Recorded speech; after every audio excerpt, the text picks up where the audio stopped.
Danas smo u posjeti prijatelju kome treba pomoć u povozi popravke pumpe na veš mašini. Krećemo od pozadi, postoje dva šrafa koje treba odvrnuti i skinuti poklopac. Evo kao što vidite. I onda izvlačimo onu fioku gdje stavljate prašak i omekšivač i šta god već, blič. Taj se deo skine i evo kozicu ste vidjeli i onda se odvrnu na dva šrafa. I ovdje ima još jedan šraf koji drži ovu kontrolnu tablu. Ova kontrolna tabla je povezana kablovima, naravno samo da to nemojte cimati. Evo vidite, sad ću to da otkačim, malo ću da se naplatim naravno, pošto je to sve Samsung napravio kako treba, u stvari LG u ovom slučaju. Mada neko mislim da su iste firme, ne znam zašto, možda grešim. Evo, to kad smo odvojili, izvadit ćemo kontrolnu tablu i polako je odložiti na stranu. Sada odvijamo dalje šrafove, čitav ovaj napred panel mora da se skine sa sve vratima. Ne znam koliko šrafova ima, ali mislim da je između 6 i 8, zaboravio sam. Dok ovo gledate, zamolio bih da nas zapratite, lajkujete i podelite naš video, možda nekoga ovo interesuje. Hvala vam unapred. I evo dok odvijam ove šrafove sa čuvenom bušalicom ili odvijalicom koja nam je kuću napravila, to je to. Sad otvaram vrata i skidam ovaj feder koji drži ovu gumu. Ne smijete ništa zaboraviti da skinete. Evo vidite. Sad ćemo tu gumu da nabijemo unutra, u bubanj. Vozili smo par sati do ovog komšije, ja ga uvijek komšija zovem zašto smo nekad bili komšije. I išli smo u tom pravcu nekako i ajde reko svratit ćemo da vidimo šta je, ja imam već iskustvo s njim. Evo kada skinete gumu onda ćete otkačiti ovaj kabel dole. Ja sam zaboravio, dole postoji još dva šrafa kod filtera. Skinut ću vratance da ih slučajno ne bi slomio i dovrnuti ta dva šrafa.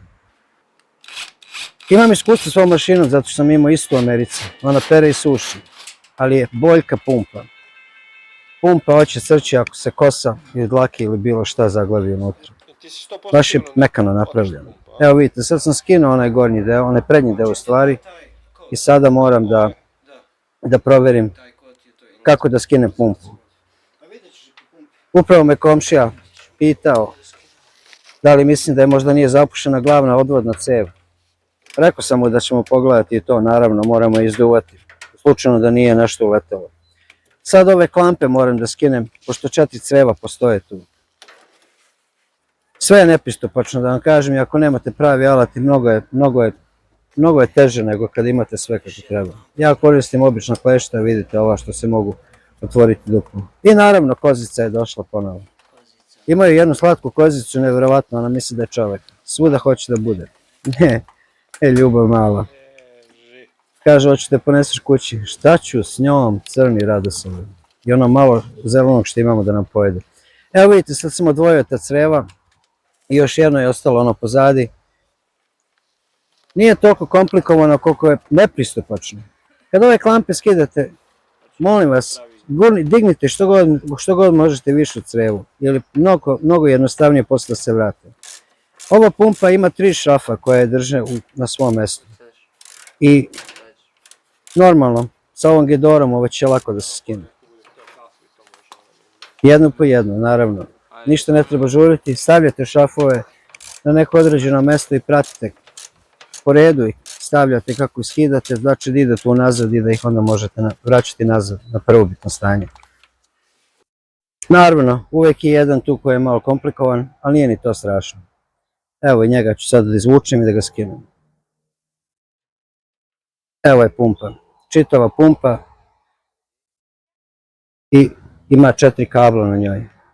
Uslikajte ako ne možete zapamtiti koji kabel ide gde. Naravno da je jako bitno, tako da jedno po jedno. Evo vidite ovdje, 2 kabla su s ove strane, njih ću iščupati, mislim izvući iz svoje buksne. Naravno to Bog nije skinuo nikada. I kako kad ga ugrade, ugradili su ga, nema zezanja, nema labavo što bi rekao. Evo sad ću da izvučem sa strane i sad ću da skinem 2 žice sa ove druge strane. Pazite ta creva, pazite sve da nešto ne presečete, ne pokidate i bit ćete u redu.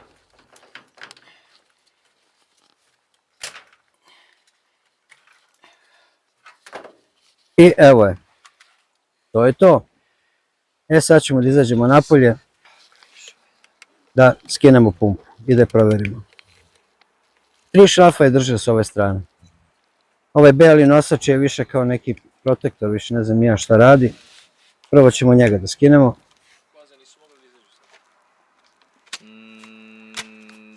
Kaže mi ona da jeste po... Sad postoji još 2 šrafa tu. Da, za jednu vodu. U kutiji sa pumpom dođe i rezervna gumica koja ide oko pumpe. Ne morate je menjati ako vidite da nije iskrzala. Mada, ako je već došla, zamenite je da ne bi slučajno curilo negde. Ako je već tu je iz nekog razloga. Sad skidam postolje, pošto postolje mora se skinuti da bi se pumpa mogla skinuti. Sve je na putu, sve se mora bukvalno u delove rastaviti. I ovo postolje ima 4 šrafa, 2 sa obe strane i 2 od ozdo. Ili od ozgo ako je okrenete naopako. I evo ga, skinuto. I evo je pumpa. Nakon što sam odvrnuo postolje i ona je sad slobodna. Sad je proveravam, čudno me.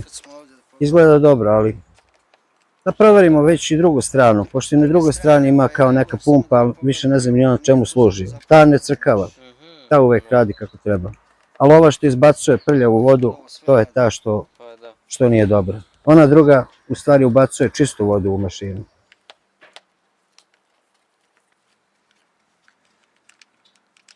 Naravno, i nju ću da skinem da proverim, već kad smo tu ili radi, ima li dlaka, ima li ičega, mada on ne bi trebalo da ima ikada ikakvi problema. I evo sad ću nju da zavrnem i da je vratim.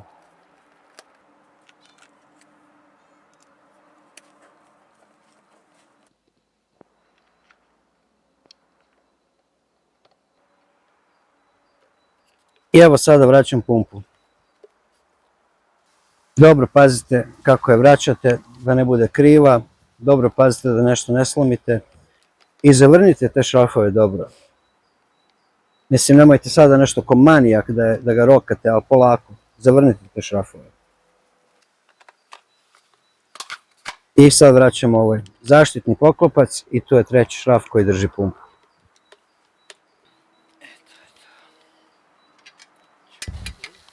I naravno, mora se vratiti nosač ili postolje. Vidite, on ima ove gume ovde, kad se mašina trese da vibrira, da ima kao amortizaciju, da ne bi nešto puklo u njoj. 4 šrafa skinuto, 4 šrafa vraćeno. Da ponovim, sve šrafove koje skidate, uvek ih stavljate po nekom rasporedu. I ako se ne sjećate šta je sledeće, bar znate po broju šrafova i po onome što ste skinuli, šta treba da ide drugačije, šta ide naknadno. U Americi su mi tražili $280 da mi promene pumpu koja košta 19. Tako da, ovo sam gledao na YouTube-u kako se radi, čovjek fino objasnio, slično ovako kao i ja, bez koze, naravno, i uradio sam sam, kao i on. Isti je postupak, sad vraćamo žice, kad smo vratili žice, ubacujemo pumpu nazad. Nemojte ono malo crevo zaboraviti, mnogi ljudi zaborave da ga fino nameste i gledajte da nije negde uštinuto. Ako se uštine, onda ako bude teli kad ispuste vodu nećete moći. I naravno sad ću da vratim ono 3 šrafa. Oni su namešteni tako da ih ne možete pretegnuti i da uvek ima dosta vibracije u onim gumama što ste malo pre videli.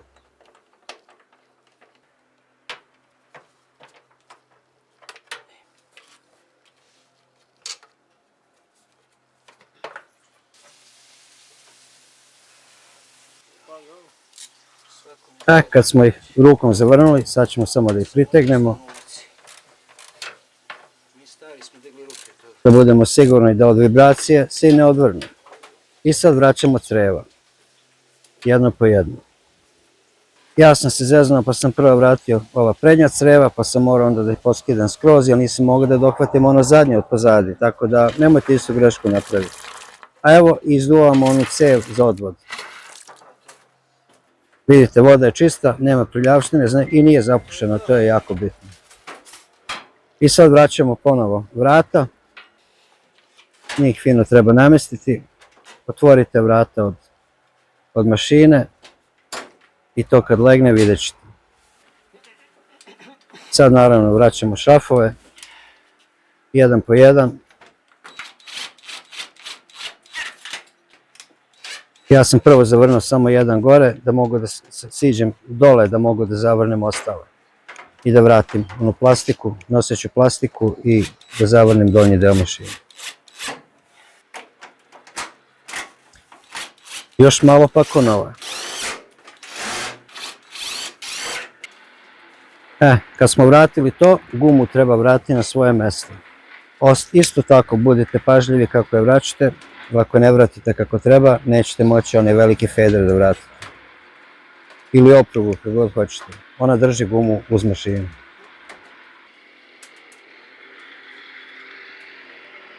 I evo ga feder, s njim sam se namučio, jer nemam onu alatku što ga može razvrnuti i vratiti. I sad vraćamo fioku. I ostalo nam još dve stvari da uradimo. Prva stvar nakon ove fioke je da vratimo gornji deo poklopca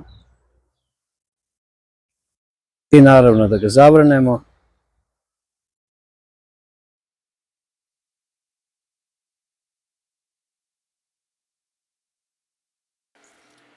Ja se ne petam u te stvari. Samo su dva šrafa pozadi. I šta je još ostalo da uradimo? Zadnja stvar. Da je probamo. I radi. Nema kodova. Kod je pokazivao OE ili 03. Znači da pumpa ne valja. Hvala vam pažnji, hvala vam na gledanju. Nadam se da ste uživali. Nadam se da ste nešto naučili. I da sljedeći puta vidimo se.